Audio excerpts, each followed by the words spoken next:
Bonsoir et bienvenue dans l'Africa Newsroom. À la une ce soir, la victoire du RPG aux élections locales en Guinée. Le parti du président Alpha Condé l'emporte devant l'UFDG de l'ancien Premier ministre Cellou Dalein Diallo, selon des résultats quasi définitifs. Pour ce scrutin marqué par des postes électoraux qui ont fait une dizaine de victimes depuis le 4 février. Comment expliquer ces cycles de violence qui accompagnent chaque élection en Guinée? On en débat dans un instant avec nos invités.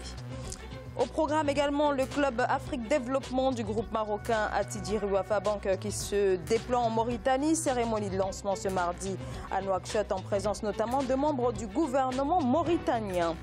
Et dans notre Zoom Société, l'insécurité alimentaire en République démocratique du Congo. Les souffrances liées à la faim sont en hausse à cause de l'escalade des conflits et de leur persistance avec ces déplacements de population dans le centre et l'est de la RDC.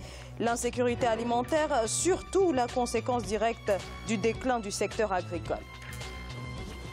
Et pour débattre de cette actualité avec moi sur ce plateau, Monsieur Woutibal Koumaba, bonsoir. Bonsoir et bonsoir aux auditeurs de l'Africa 24.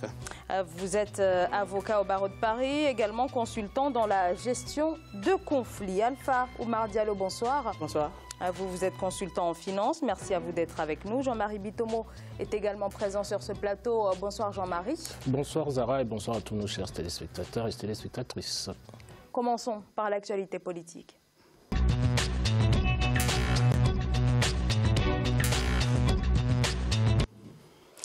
En Guinée, plus de 2 semaines après les élections communales, on ne connaît toujours pas les résultats définitifs et complets de ce scrutin, mais d'ores et déjà, les autorités annoncent une victoire du parti présidentiel. Alors l'attente des résultats a été longue et cette période post-électorale a été émaillée d'accusations de fraude et de violence. 9 personnes ont perdu la vie lors d'affrontements avec la police, mais aussi entre militants. C'est un reportage de notre correspondant sur place, Emmanuel Milimono. En Guinée, les cycles électoraux sont souvent source d'anxiété. Les dernières élections locales ont entraîné des pertes en vies humaines dans de violentes contestations. Cette escalade de violence inquiète les organisations de la société civile et les organismes de défense des droits humains. La base traditionnelle, la base culturelle de notre société est attaquée, est ébranlée par l'alignement politique, ce qui représente une menace pour le bonheur, donc une menace pour la paix. Les résultats des élections locales sont fortement contestés par les partis d'opposition qui dénoncent des fraudes massives. Dans certaines zones de Conakry, notamment la route Le Prince, fief de l'opposition, la circulation est régulièrement perturbée. Nous allons donner comme héritage à nos enfants que de violence. Et la violence ne règle jamais la situation. La violence ne peut que détruire un pays. Ce n'est pas honorable. À 60 ans d'indépendance, il faut que le dialogue prenne au-dessus de toute violence et des situations que nous sommes en train de voir aujourd'hui. Les dernières violences ont entraîné 7 victimes, dont un étudiant atteint par balle à Conakry. Les forces de l'ordre ont procédé à environ 50 interpellations dans la sous-préfecture de Kalinko, où 5 victimes ont été dénombrées. La plupart des partis politiques ont néanmoins déposé des recours devant les tribunaux pour demander l'annulation de certains résultats, source des litiges. Alors les précédents scrutins en Guinée, à savoir la présidentielle de 2010 et 2015, les législatives de 2013 également, ont été émaillées de violences et d'accusations de fraude. Et là, ces derniers jours, la communauté internationale a exprimé son inquiétude par rapport aux événements qui se déroulent donc en Guinée, avec ces personnes donc, qui ont perdu la vie lors de manifestations. Est-ce que les cycles de violence Woutibal Koumaba sont en train de s'inscrire comme un marqueur des différents processus électoraux en Guinée? Moi, je ne pense pas que le cycle de violence soit inscrit comme marqueur. Pour moi, je dirais en fait les violences actuelles s'expliquent par l'absence de culture démocratique. C'est que l'organisation de chaque élection, pour moi, ça constitue toujours une avancée, même si ce n'est pas manifeste, mais ça permet aux gens de pouvoir s'habituer à voter et pourquoi pas à respecter les résultats des urnes. les défis d'organisation auxquels était confrontée la Guinée étaient très importants parce qu'il y avait à peu près plus de 30 000 candidats, plus de 6 millions d'électeurs. Il fallait imprimer plus de 300 et quelques bulletins de vote différents. Et ça, donc, avec le peu de moyens dont dispose en fait l'État guinéen, ils ont fini par organiser les élections après plus de 13 ans en fait, d'absence d'élections.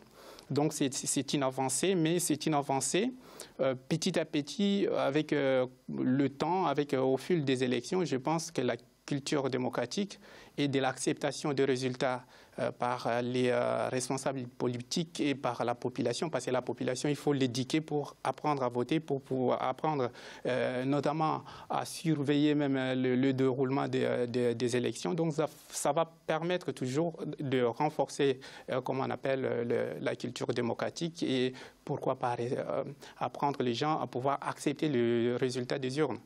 Alpha Oumar Diallo. En fait, bon, comme disait M. Ba, nous les Guinéens, on s'en félicite. Moi, je suis d'origine guinéenne. Je vis depuis une quinzaine d'années d'ici. Mais le principal problème de ces élections réside dans la volonté systématique du pouvoir de vouloir gagner à tout prix les élections. Il faut les dire les choses telles qu'elles sont. Jusqu'au vote, il n'y a jamais de problème. Jusqu'au dépouillement, il n'y a jamais eu de problème. Il y a quand même eu des manifestations qui ont dégénéré. C'est après. Non, avant, pendant que l'opposition réclamait donc depuis 8 années. Oui,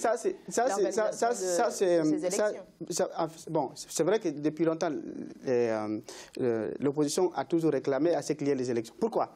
Parce que lors des élections nationales, que ce soit les législatives ou les présidentielles, ce sont les élus locaux qui gèrent les élections. Et ces élus locaux jusqu'ici étaient nommés par le pouvoir.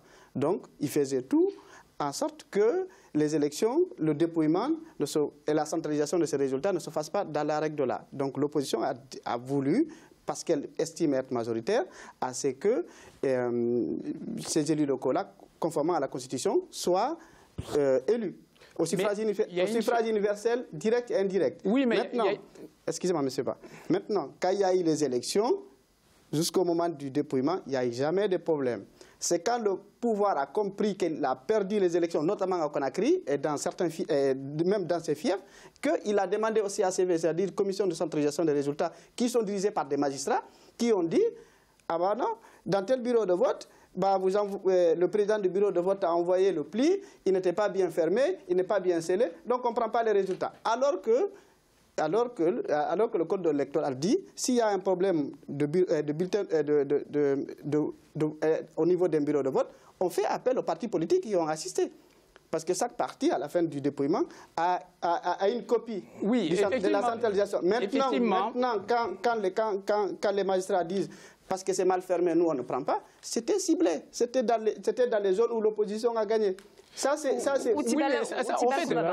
par rapport aux imprécisions du code électoral. Ça, effectivement, en fait, que le code, il y a certaines carences qui peuvent être observées au niveau du code électoral. Mais la chose la plus importante, que ça soit bien l'opposition ou la majorité, il faudrait que les gens acceptent en fait de perdre. Parce qu'en Afrique, en fait, ils pensent que quand on organise les élections, c'est le résultat, on doit toujours gagner.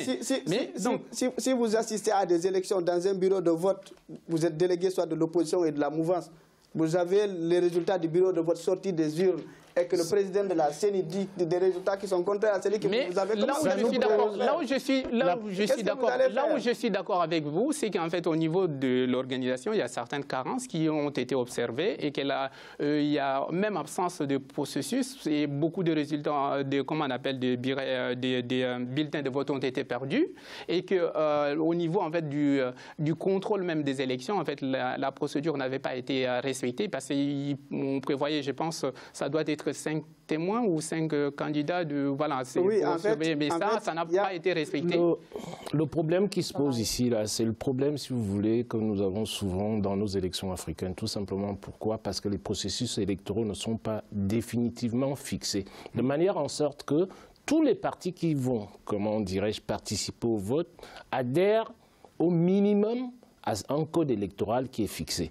Et comme vient de le dire notre invité, il arrive aussi, si vous voulez, que le pouvoir en place veut mettre, comment dirais-je, veut mettre en œuvre tous les moyens dilatoires possibles pour pouvoir gagner des élections.